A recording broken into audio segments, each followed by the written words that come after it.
Hello guys, welcome back to my channel. আজকে আমি Tamil suspense দিলাম মুভি কালিদাসের এক্সপ্লেন করব।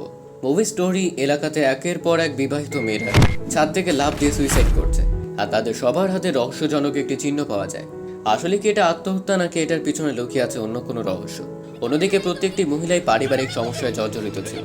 তো বন্ধুরা, বেশি কথা না বলে ভিডিওটি শুরু করা যাক। ভিডিওটি শুরু করার আগে সবার কাছে ছোট্ট একটি রিকোয়েস্ট, যারা এখনও চ্যানেলটি সাবস্ক্রাইব করেননি তারা চ্যানেলটি সাবস্ক্রাইব করে ছোট ভাইটিকে এগিয়ে যাওয়ার জন্য একটু সহযোগিতা করেন। মুভির শুরুতে আমরা একটি মেয়েকে বিল্ডিংয়ের ছাদের শেষ প্রান্তের দিকে যেতে দেখি। এর কিছুক্ষণ পরে মেয়েটির ছাদ থেকে পড়ে যায়। পড়ে যাওয়ার শব্দ শুনে সে বিল্ডিংয়ের দারোয়ানটি চমকে ওঠে, কিন্তু তখনই সেখান দিয়ে যাচ্ছিল একটি বিমান। দারোয়ানটি বিমানের শব্দ মনে করে আবারও ঘুমিয়ে পড়ে। সিন চলে আসে মেয়েটির কাছে। আমরা দেখতে পাই মেয়েটি মারা গিয়েছে। ঘটনার সামনে আসতেই পুলিশ সেখানে ইনভেস্টিগেশনের জন্য পৌঁছায়। ক্রাইম স্পট থেকে একজন পুলিশ ইন্সপেক্টর কালিদাসকে ফোন করে। সিন কাট হয়, আর আমরা দেখতে পাই কালিদাস একজন লোককে সন্তুষ্ট করার চেষ্টা করছে, কারণ সেই লোকটি ছিল খুবই দরিদ্র, যার কারণে তার পক্ষে সংসার চালানো সম্ভব হচ্ছিল না।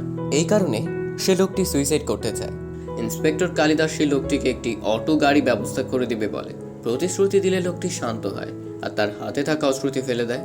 ঠিক তখনই কনস্টেবল সিংগম কালিদাসকে ফোন করে ঘটনাটি সম্পর্কে বলে এবং ক্রাইম স্পটে আসতে বলে। সিন কাট হয়, আর আমরা দেখতে পাই কালিদাস স্পটে এসে কেসটি বোঝার চেষ্টা করছে। ঠিক তখনই কালিদাস রহস্যজনক কিছু চিহ্ন দেখতে পায় ওই মহিলাটির হাতে। এরপরে কালিদাস ফরেন্সিক টিম নিয়ে এসে বিল্ডিংয়ের ছাদে ইনভেস্টিগেশন শুরু করে। ইনভেস্টিগেশন চলাকালীন সেই বিল্ডিংয়ের দারোয়ান থেকে জানতে পারে কিছুদিন আগে সেই বিল্ডিংয়ের সিসিটিভি নষ্ট হয়ে গিয়েছে।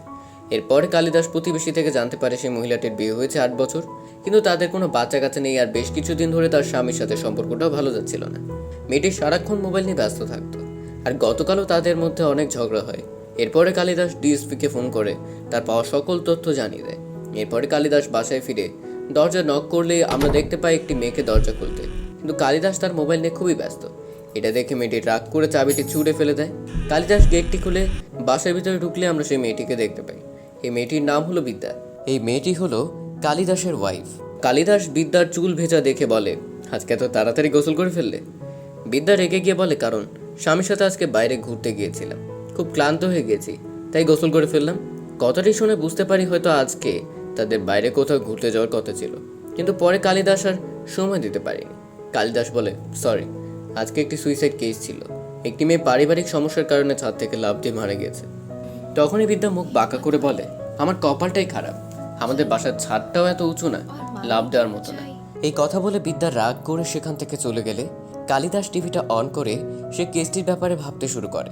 এরপরে কালিদাস ল্যাপটপটি অন করে ব্লু হোয়েল গেমের সাথে ভিকটিমদের মিল পায়। এদিকে বিদ্যা মন খারাপ করে শুয়ে থেকে তাদের পুরনো কথাগুলো ভাবতে থাকে। তখনই সিন ফ্ল্যাশব্যাকে যায়। সেখানে আমরা দেখি ফ্যামিলির অমতে কালিদাস আর বিদ্যা বিয়ে করে ফেলেছে। বিবাহিত জীবনের প্রথম দিকে তাদের সম্পর্কটা রাগ, অভিমান, রোম্যান্সে খুব ভালোই কাটছিল। তাদের সংসারটা আরও পূর্ণতা পায় যখন তাদের একটি সন্তান হয়। কিন্তু কিছুদিন পরে কালিদাস তার ডিউটি নিয়ে খুব ব্যস্ত হয়ে পড়ে, যার কারণে সে তার ফ্যামিলিকে ঠিকঠাক মতো সময় দিতে পারে না।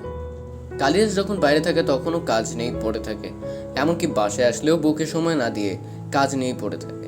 এরপরে কি আর হওয়ার, বউকে সময় না দিলে যা হওয়ার তাই। এই কারণে তাদের দুজনের মাঝে সর্বদা ঝগড়া লেগে থাকে। এরপরে বিদ্যা তার ঘনিষ্ঠ এক বান্ধবীকে ফোন করে তার কষ্টের কথাগুলো বলে মনটাকে হালকা করার চেষ্টা করে, কিন্তু তাতেও কোনো কাজ হয় না। এরপরে বিদ্যা কালিদাসের মদের বোতল থেকে কিছু মদ নিয়ে জুসির সাথে মিক্স করে খেয়ে ফেলে। এরপরে কি আর হওয়ার, বিদ্যা ফোনে গান লাগিয়ে দিয়ে পিনিকে উড়াধুরা নাচতে শুরু করে। কিছুক্ষণের মাঝে এই বিদ্যার নেশা কেটে দেয়। ঠিক তখনই তার বাসার কলিং বেলটা বেজে ওঠে। বিদ্যা দরজাটি খুলে একটি ছেলেকে দেখতে পায়। সিনেমাতে ওই ছেলেটির কোনো নাম দেওয়া হয়নি, তাই আমাদের বোঝার জন্য পুরো এক্সপ্লেনে এই ছেলেটিকে আমরা সুজন বলে ডাকবো। বিদ্যা সুজনের কথা শুনে বুঝতে পারে সুজন তাদের বাসায় একটি রুম ভাড়া নেওয়ার জন্য এসেছে। তখন বিদ্যা বলে, মালিক এখন বাসায় নেই, আপনি সন্ধ্যার পরে আসেন। এরপর তাদের মাঝে অনেক কথা হয়, কিন্তু সুজনের প্রতিটি কথায় কেমন যেন একটা লাইন মারা ভাব ছিল। এরপর সুজন বলে, ঠিক আছে, আমি সন্ধ্যার পরে আসবো। এই কথা বলে সুজন চলে যায়। এরপর সিন কাট হয়ে আবারও চলে যায় একটি বিল্ডিংয়ের ছাদে। প্রথমবারের মতো আমরা দেখতে পাই বিল্ডিংয়ের ছাদের শেষ প্রান্তে একটি মেয়ে দাঁড়িয়ে আছে। এর কিছুক্ষণ পরেই মেয়েটি ছাদ থেকে পড়ে গিয়ে সেখানে মারা যায়।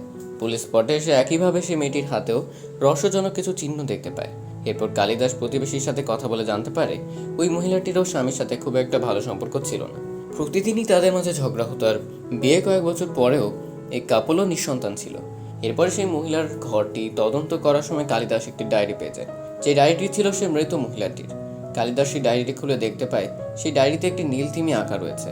এরপরে কালিদাস ডিএসপিকে ফোন করে বলে, স্যার, আমরা সেই মহিলাটির একটি ডায়েরি খুঁজে পেয়েছি। সেই ডায়েরিটি একটি নীল তিমি ছবি আঁকানো, এবং কি সেই মহিলাটির ল্যাপটপে আমরা অনেকগুলো ভূতের মুভি পেয়েছি, যা ব্লুবেল গেমের টাস্কের সাথে মিলে যাচ্ছে।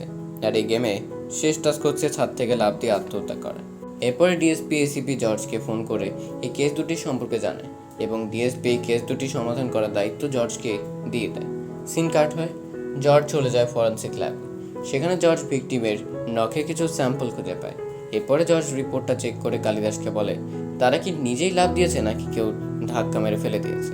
তখন কালিদাস বলে, স্যার, যেহেতু এগুলো সুইসাইড কেস, তাই নিশ্চয়ই তারা নিজেরাই লাভ দিয়েছে, আর আমার মনে হচ্ছে এগুলো ব্লুবেল কেস। সিন কাট হয়ে চলে আসে ওই সেই বিল্ডিংয়ের ছাদে যেখান থেকে মহিলাটি সুইসাইড করেছিল। সেখানে গিয়ে জর্জ ছাদের দেয়ালে কিছু আঁচড়ের দাগ দেখতে পায়। আসলে সেই দেয়ালে সিমেন্ট ভিকটিমের নখে পাওয়া গিয়েছে। এখানে এটা ক্লিয়ার হয়ে যায় যে মেয়েটি সুইসাইড করেনি। যদি সুইসাইড করতো তাহলে মৃত্যুর পূর্বে মেয়েটি দেয়াল আঁচড়াতো না। তখনই ফরেন্সিক টিম মেয়েটির ফোনের রিপোর্ট নিয়ে আসে। সেখানে রিপোর্টে কালিদাস দেখতে পায় মেয়েটি ফোনে ব্লুবেল গেম ছিল, আর সেই মেয়েটির ছাদের উপর একটি ছবি পাওয়া যায়। হয়তো দুর্ভাগ্যবশত মেয়েটির ছবি তুলতে গিয়ে ছাদ থেকে পড়ে গিয়েছে। তখনই জর্জ সে বিল্ডিংয়ের সেক্রেটারিকে ডেকে সিসিটিভি ফুটেজ চাইলেই লোকটি বলে, স্যার, ওই সময় বিল্ডিংয়ের ইলেকট্রিসিটি প্রবলেম ছিল, যার কারণে সিসিটিভি বন্ধ ছিল। জর্জ ছাদ থেকে নেমেই কালিদাসকে বলে, আচ্ছা, যখন ঘটনাটি ঘটে তখনই কোনো না কোনোভাবে সিসিটিভির প্রবলেম থাকে। তখনই কালিদাস বলে, স্যার, হয়তো এটার পিছনে রয়েছে অন্য কারো হাত, নাহলে এটা আবার কাকতালেওভাবে হতে পারে, ঠিক বলা যাচ্ছে না।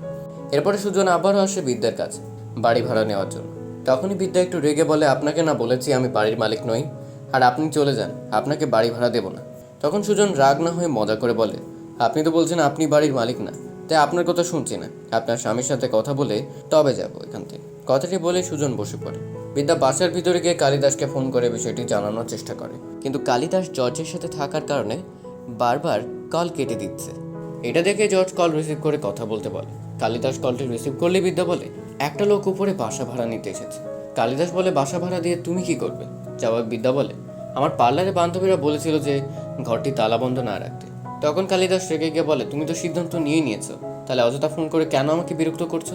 এই কথা বলে কালিদাস কলটি কেটে দেয়। তাদের দুজনের কথা শুনে জর্জ বুঝে যায় তাদের দুজনের সম্পর্কটা ভালো যাচ্ছিল না।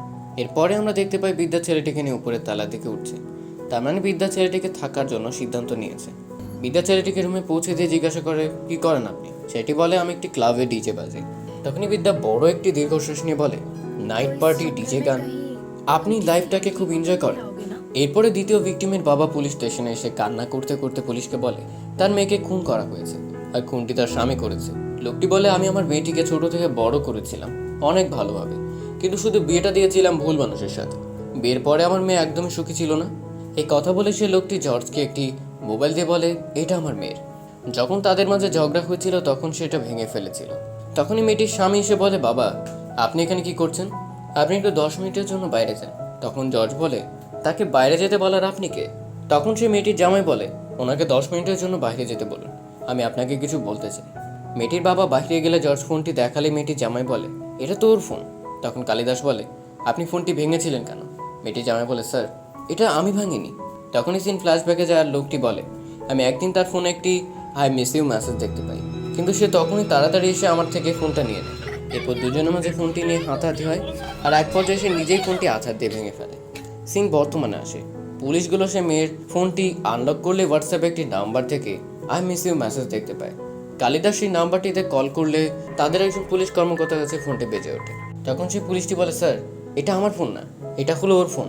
তখন ক্যামেরা ফোকাস লকআপে থাকা একটি ছেলের উপরে যায়। ছেলেটিকে লকআপ থেকে বের করলে জর্জ কষে একটা থাপড় মারে। কালিদাস ছেলেটিকে জিজ্ঞাসা করে, তুই ওনার বউকে কীভাবে চিনিস? ছেলেটি বলে, ওর সাথে আমার একটি হোয়াটসঅ্যাপ গ্রুপে পরিচয় হয়েছিল। এরপর আমরা দুজনে আলাদাভাবে কথা বলতে শুরু করি, আর এভাবেই কথা বলতে বলতে আমরা একজন আরেকজনকে ভালোবেসে ফেলি। যখন ওর স্বামী ওর থেকে ফোনটা নিয়ে নেয় তারপর থেকে আমরা সরাসরি কথা বলতে শুরু করি। ওর স্বামী বাসায় না থাকলে আমি প্রায় ওর বাসায় যেতাম। আমি যাওয়ার আগে সে প্রতিদিন সিসিটিভি ক্যামেরা অফ করে দিত। সিন কাট হয়ে চলে যায় কালিদাসের বাসায়। বিদ্যা জুলিয়াকে কল করে বলে, আমাদের বাসার উপরে তালা একটি ভাড়াটি এসেছে। সে দেখতে একদম আমাদের কলেজের পাপ্পুর মতো। ছেলেটি অনেক সুন্দর করে কথা বলে। বিদ্যার কথা শুনে জুলিয়া কেন জানি চিন্তিত হয়েছে আর বলে, দাসের সাথে দেখা করিয়েছিস? বিদ্যা বলে, তার সাথে দেখা করানোর সময়টা আর পেলাম কই? সে তো সারাক্ষণ কাজ নিয়েই ব্যস্ত থাকে, বাসায় আসলেও মনে হয় তার চোখে আমি অদৃশ্য। এরপর জুলিয়া কি যেন একটা ভেবে বলে, আচ্ছা তুই আর দাস রবিবারে আমার বাসায় আসিস তো। এ বলে তারা কথা শেষ করে। এরপর সিন কাট হয়ে চলে যায় একটি মন্দিরে, কারণ প্রথম মহিলাটি মন্দিরে প্রায় আসতো, তাই তারা এখানে এসেছে ইনভেস্টিগেশন করার জন্য। তারা মন্দিরে ঢুকতে কেন জানে একটি ছেলে তাদের দিকে সন্দেহজনকভাবে তাকাচ্ছিল। কালিদাসের মন্দিরের পূজারীকে সে মেয়েটির ব্যাপারে জিজ্ঞাসাবাদ শুরু করলেই ওই ছেলেটি কেন জানি সেখান থেকে পালাতে শুরু করে।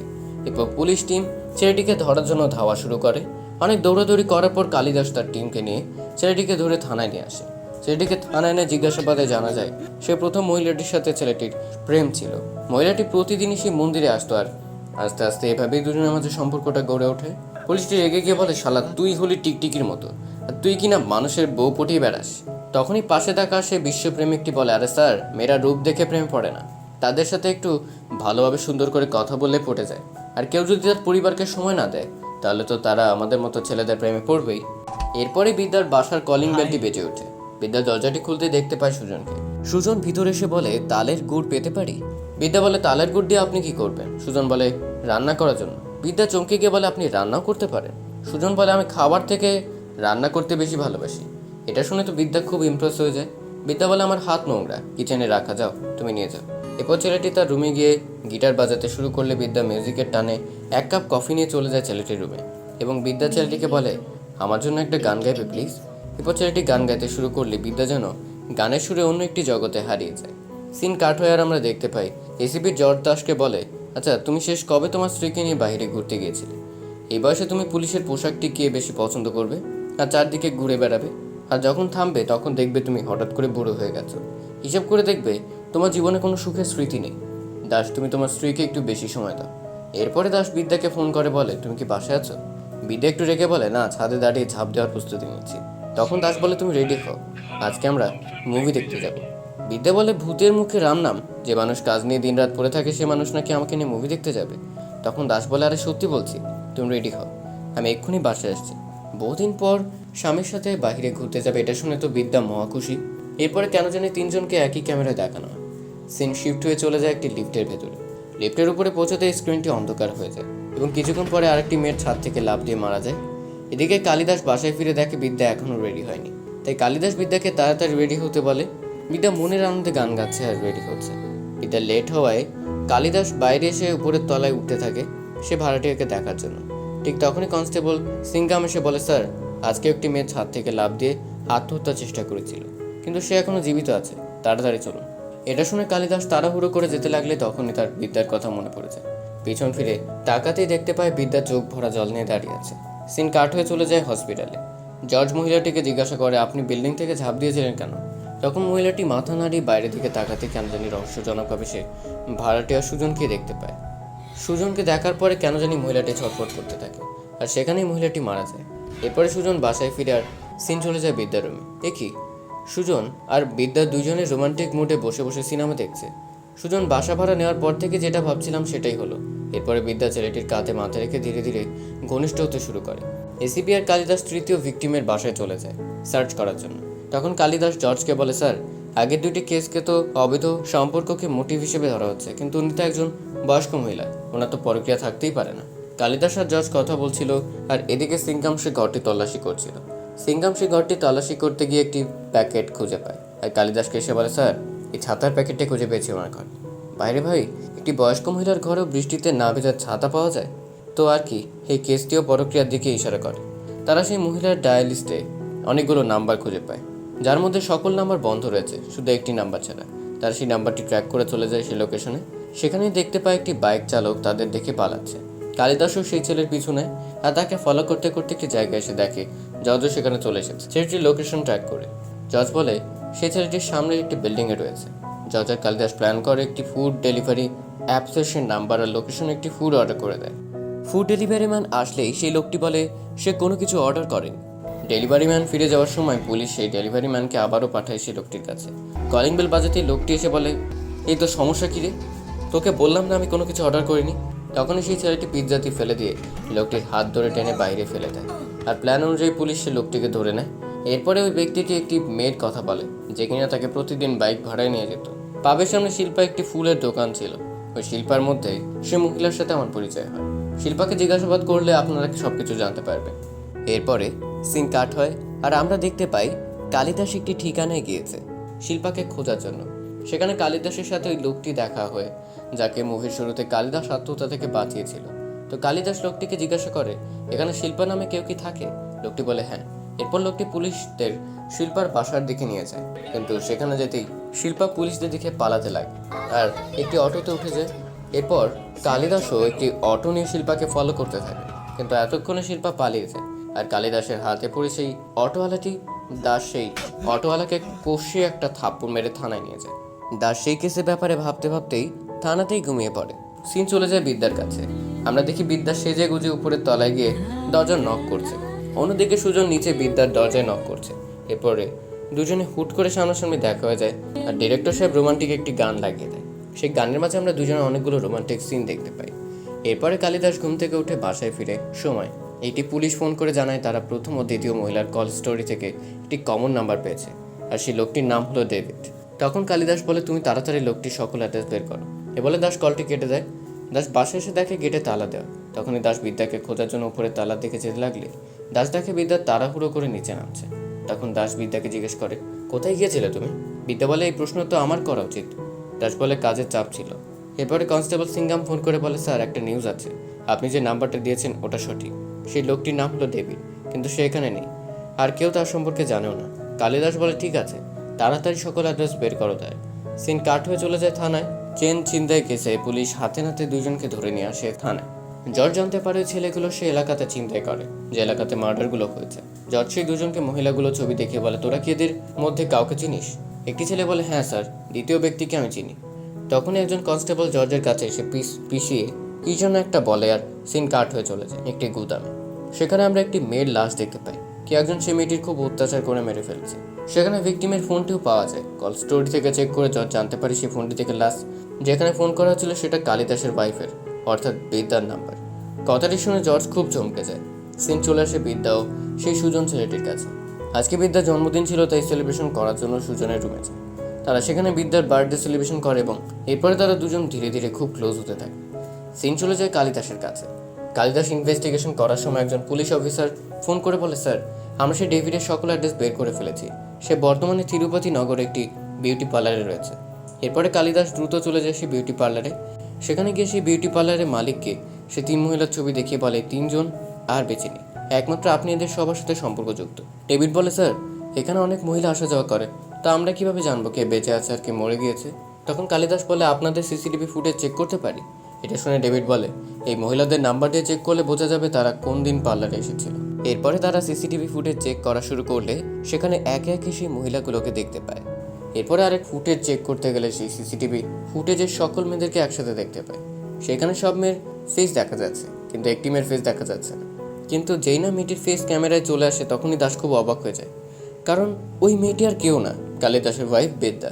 এই সিসিটিভি ফুটেজ থেকে কালিদাস বুঝতে পারে সেই 4 জন ভিকটিমের সাথে বিদ্যার খুব ভালো একটা বন্ধুত্ব ছিল। কালিদাস এটাও বোঝা যায় যে কিলারের নেক্সট টার্গেট বিদ্যা। এজন্য কালিদাস বিদ্যাকে ফোন করে, কিন্তু বিদ্যা তো সেই সুজন ছেলেটির সাথে রোম্যান্স করতে খুবই ব্যস্ত। তখন সুজন বিদ্যার ঘাড়ে একটি কেডি ট্যাটু দেখতে পায়, যা দেখে সুজন হঠাৎ করে নিস্তব্ধ হয়ে যায়। বিদ্যা কিছু বোঝে ওঠার আগে সুজন বিদ্যার গলা টিপে ধরে। এরপরে দুজনের মাঝে অনেক হাতাহাতি হয়। বিদ্যা সুজনকে ধাক্কা মেরে দূরে চলে আসে তার রুমে। কালিদাস আবারও বিদ্যাকে কল করে, কিন্তু ফোনটির পাশের রুমে থাকাতে বিদ্যা কলটা রিসিভ করতে পারে না। বিদ্যা কল রিসিভ করছে না দেখে কালিদাস তাড়াহুড়ো করে বাসার দিকে যেতে থাকে। এরপরে হঠাৎ করে বিদ্যা দেখতে পায় সুজন কিভাবে যেন বিদ্যার রুমে ঢুকে পড়েছে। এরপরে দুজনের মাঝে অনেক মারামারি হয়। বিদ্যা সুজনকে মারে, সুজন বিদ্যাকে মারে। এভাবে দুজনের মাঝে অনেকক্ষণ ফাইটিং চলতে থাকে। মারামারির এক পর্যায়ে সুজন বিদ্যার গলা চেপে ধরে তাকে মারার চেষ্টা করছে। তখনই বাইরে একটি বাইকের শব্দ শুনে সুজন সেখানে লুকিয়ে পড়ে। তখন আমরা জর্জকে দেখতে পাই। জর্জ বিদ্যার রুমে ঢুকে বিদ্যার কাছে গিয়ে বলে, কি হয়েছে? বিদ্যা আঙ্গুল উপরে করলেই জর্জ বলে, উপরের তলায় কে থাকে? বিদ্যা বলে, ভাড়াটিয়া। জর্জ বলে, দাস কি এটা জানে? বিদ্যা বলে, না। তখন জর্জ ফোন বের করে সে মেয়েগুলোর ছবি দেখিয়ে বলে, তুমি কি এদের চিনো? বিদ্যা বলে, হ্যাঁ, এরা সবাই আমার পার্লারের বান্ধবী। তখনই জর্জ কেন জানি বিদ্যাকে নিয়ে উপরের তলায় যেতে যেতে বলে, তোমার সাথে ওই ছেলে কি হয়েছে? যদি কিছু থেকে থাকে তাহলে বলতে পারো, কোনো সমস্যা নেই। দাস তো তোমার কোনো খেয়ালই রাখে না, তোমাকে কোনো সময় দেয় না। তখন বিদ্যা বলে, ওর সাথে থাকাটা কঠিন, কিন্তু ওকে ছাড়া আমি বাঁচতে পারবো না। ঠিক তখনই সেখানে কালিদাসও চলে আসে। জর্জ বিদ্যাকে বলে, তুমি না বলেছো সে ভাড়াটিয়া ছেলেটি এখানে আছে, তো যাও তুমি তাকে বাইরে নিয়ে আসো। বিদ্যা একা একা ভয়ে ভয়ে সেই অন্ধকার রুমে চলে যায়। বাইরে তো সবাই খুব হতাশ, না জানি কি হয়। এরপরে যা হওয়ার তাই আপনারা দেখে নিন।